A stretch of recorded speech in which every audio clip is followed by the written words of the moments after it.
Hi friends, welcome back to our channel. രണ്ടാം ക്ലാസ്സിലെ എല്ലാ കൂട്ടുകാർക്കും പുതിയൊരു വീഡിയോയിലേക്ക് സ്വാഗതം. രണ്ടാം ക്ലാസ്സിൻ്റെ ഗണിതം HSH ആയിട്ടുള്ള സ്കൂളുകൾക്ക് ഈ വർഷം നടന്ന ക്വസ്റ്റ്യൻ പേപ്പറും ആൻസേഴ്സുമാണ് നമ്മൾ നോക്കാൻ വേണ്ടി പോകുന്നത്. അപ്പോൾ ഇൻഡിപെൻഡൻ്റ് ആയിട്ടുള്ള സ്കൂളുകൾക്ക് നാളെയാണ് മാത്സ് എക്സാം നടക്കുന്നത്. അപ്പോൾ എന്തായാലും എന്തൊക്കെയാണ് ക്വസ്റ്റ്യൻസ് വന്നിട്ടുള്ളതെന്നും അതിൻ്റെ ആൻസേഴ്സ് എന്തൊക്കെയാണെന്ന് നമുക്ക് നോക്കാം. ഓക്കെ, പ്രവർത്തനം 1 ചക്രങ്ങൾ എത്ര എന്നുള്ളതാണ്. അപ്പുവും കൂട്ടുകാരും മൈതാനത്ത് കുറച്ച് സൈക്കിളുകൾ കണ്ടു. സൈക്കിളുകളുടെ എണ്ണം എത്ര?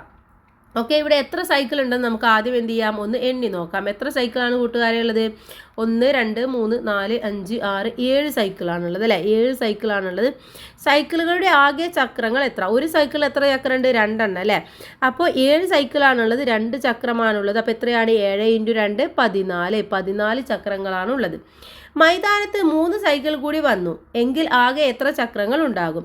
ഇപ്പോൾ ഉള്ളത് 7 സൈക്കിളാണ്. വീണ്ടും 3 എണ്ണം കൂടെ വന്നപ്പോൾ 10 സൈക്കിളായിട്ട് മാറി. അപ്പോൾ 10 സൈക്കിളിൽ 2 ചക്രം വീതമാകുമ്പോൾ എത്ര ഉണ്ടായിരിക്കും? 20 ചക്രം ഉണ്ടായിരിക്കും. ഓക്കെ, 20 ചക്രമാണ് ഉണ്ടായിരിക്കുക. ഇനി അടുത്ത ചോദ്യം നോക്കാം. പ്രവർത്തനം 2 കടയിൽ പോകാം. അനുവും സോനുവും കടയിൽ പോയി വില വിവര പട്ടിക നോക്കി. Pencil, note book, pencil, colour book, pencil box, water bottle, water colour, ഇത്രയും സാധനങ്ങളുടെ വിലയാണ് അവിടെ കൊടുത്തിട്ടുള്ളത്. ഇനി നമുക്ക് എന്ത് ചെയ്യാം, ഇതിൽ പെൻസിൽ ബോക്സും വാട്ടർ ബോട്ടിലും വാങ്ങണമെങ്കിൽ എത്ര രൂപ വേണം എന്നാണ് ചോദിക്കുന്നത്. അപ്പോൾ പെൻസിൽ ബോക്സിന് എത്രയാണ്? പെൻസിൽ ബോക്സ് 35 രൂപ അല്ലേ? അതുപോലെ വാട്ടർ ബോട്ടിൽ എത്രയാണ്? 70 രൂപ. എന്ത് ചെയ്യുക, ഇത് രണ്ടും കൂടെ നമുക്ക് കൂട്ടി നോക്കാം. 70 + 35, 5, 7, 3, 10 എത്രയായി? 105 രൂപയായി. ഇനി പെൻസിലിൻ്റെ വിലയേക്കാൾ എത്ര കൂടുതലാണ് പെൻസിൽ ബോക്സിൻ്റെ വില? പെൻസിലിന് എത്ര രൂപയാണ്? 10 രൂപ. പെൻസിൽ ബോക്സിന് എത്രയാണ്? 35 രൂപ. അപ്പോൾ 35-ൽ നിന്നും 10 നമ്മൾ കുറച്ച് നോക്കുക. എത്ര കിട്ടും? 25 രൂപ എന്ന് കിട്ടും. 25 രൂപയാണ് അപ്പോൾ അവിടെ കൂടുതലായിട്ടുള്ളത്. ഇനി അനു 5 പെൻസിൽ വാങ്ങി എത്ര രൂപ കൊടുക്കണം? 5 പെൻസിലാണ് അനു വാങ്ങിയത് അല്ലേ? ഒരു പെൻസിലിന് എത്ര രൂപയാണ്? ഒരു പെൻസിലിന് 10 രൂപ. അപ്പോൾ എത്ര കൊടുക്കണം? 5 × 10 50 രൂപ കൊടുക്കണം. ഓക്കെ, ഇനി സോനു 100 രൂപ മുഴുവനായും ചെലവഴിച്ച് 2 സാധനങ്ങൾ വാങ്ങി. അവ ഏതൊക്കെയാവാം? അഥവാ 2 സാധനങ്ങളാണ് വാങ്ങിയത്, 100 രൂപ കൊടുക്കുകയും ചെയ്തു. അപ്പോൾ ഒരു സാധനം എന്ന് പറയുന്നത് നമുക്ക് വാട്ടർ കളർ എടുക്കാം. ഓക്കെ, വാട്ടർ കളറിന് എത്രയാണ്? 60 രൂപയാണ് അല്ലേ? അപ്പോൾ 100-ൽ നിന്നും 60 നമ്മൾ കുറച്ച് നോക്കൂ. ബാക്കി എത്ര രൂപയുണ്ടാവും? 40 രൂപയ്ക്ക് എന്ത് സാധനം മേടിക്കാം? നമുക്ക് കളറിംഗ് ബുക്ക് വാങ്ങിക്കാം അല്ലേ? കളറിംഗ് ബുക്ക് 40 രൂപ. ഇപ്പോൾ രണ്ടും കൂടെ 100 ആയില്ലേ? അപ്പോൾ ഇത് വേണമെങ്കിൽ ഇങ്ങനെയും വാങ്ങിക്കാം. അല്ല എന്നുണ്ടെങ്കിൽ എന്ത് ചെയ്യാം, വാട്ടർ ബോട്ടിൽ വാങ്ങിക്കുക. ഓക്കെ, വാട്ടർ ബോട്ടിലിന് എത്ര രൂപയാണ്? 70 രൂപയാകും. ബാക്കി 30 രൂപക്ക് ഒരു നോട്ട് ബുക്കും വാങ്ങിക്കാം. ഓക്കെ, നോട്ട് ബുക്ക് 30 രൂപ, അപ്പോഴും 100 രൂപയാകും. ഓക്കെ, ഇനി അടുത്തത് പ്രവർത്തനം 3 സമയമാണ് നോക്കാൻ വേണ്ടി പറഞ്ഞിട്ടുള്ളത്. ക്ലോക്കിലെ സമയം എഴുതാനാണ് പറയുന്നത്. ഇവിടെ എത്ര മണിയാണ്? 8 മണിയാണ് അല്ലേ? അപ്പോൾ നമ്മൾ എന്ത് എഴുതണം? 8 മണി എന്ന് എഴുതി കൊടുക്കുക. 8 മണി.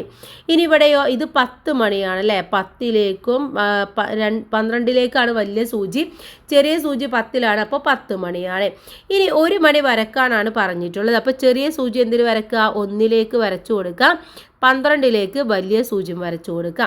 4 മണി 4ലേക്ക് ചെറിയ സൂചി വരച്ചു കൊടുക്കുക. 12ലേക്ക് വലിയ സൂചി വരച്ചു കൊടുക്കുക.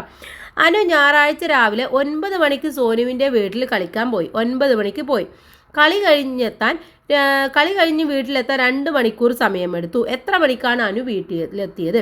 അപ്പോൾ 9 മണിക്ക് കളിക്കാൻ പോയി, 2 മണിക്കൂറാണ് എടുത്തത്. അപ്പോൾ 9 കഴിഞ്ഞാൽ 10 മണി, പിന്നെ 11 മണി. അപ്പോൾ 2 മണിക്കൂർ എടുത്ത് 11 മണിക്കാണ് അനു വീട്ടിലെത്തിയത്. അപ്പോൾ 11 മണി എന്ന് എഴുതി കൊടുക്കുക. ഓക്കെ, 11 മണി. അതോ 9 + 2 ചെയ്താൽ മതി. അപ്പോൾ എത്ര കിട്ടും? 11. അടുത്ത ചോദ്യം പ്രവർത്തനം 4 സംഖ്യകൾ കണ്ടെത്താം എന്നുള്ളതാണ്. കളങ്ങളിൽ വിട്ടുപോയ സംഖ്യകൾ എഴുതാനാണ് പറഞ്ഞിട്ടുള്ളത്. എങ്ങനെയാണ് നമ്മൾ എഴുതേണ്ടത് എന്ന് നമുക്ക് നോക്കാം.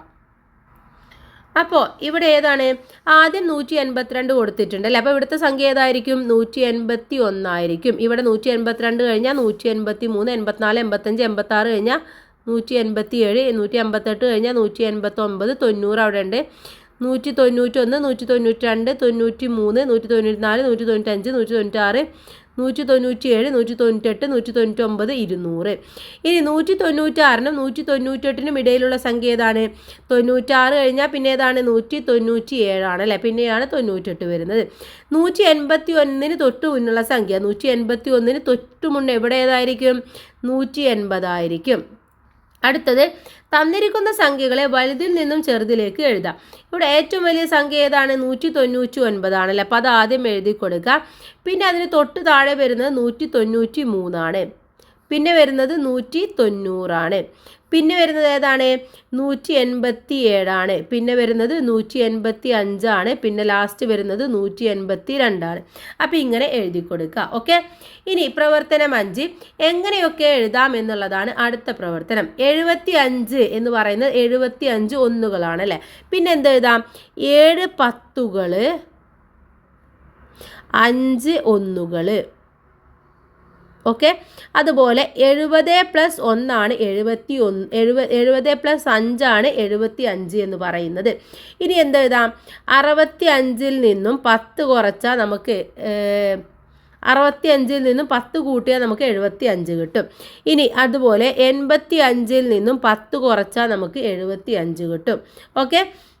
അതുപോലെ തന്നെ നമുക്ക് ചെയ്യാൻ വേണ്ടി പറ്റും 100ൽ നിന്നും 25 കുറച്ചാൽ 75 കിട്ടും. അപ്പോൾ ഇങ്ങനെ ഏത് വഴിയെ വേണമെങ്കിലും നിങ്ങൾക്ക് എഴുതാം. പക്ഷേ 75 ഉത്തരമായിട്ട് കിട്ടണമെന്ന് മാത്രം. അടുത്ത ചോദ്യം ഇല്ല, ഇത്രയുമാണ് ചോദ്യങ്ങൾ. അപ്പോൾ എന്തായാലും എല്ലാ കൂട്ടുകാരും നന്നായിട്ട് എക്സാം എഴുതുക, നന്നായിട്ട് പഠിക്കുക. All the best. Thank you.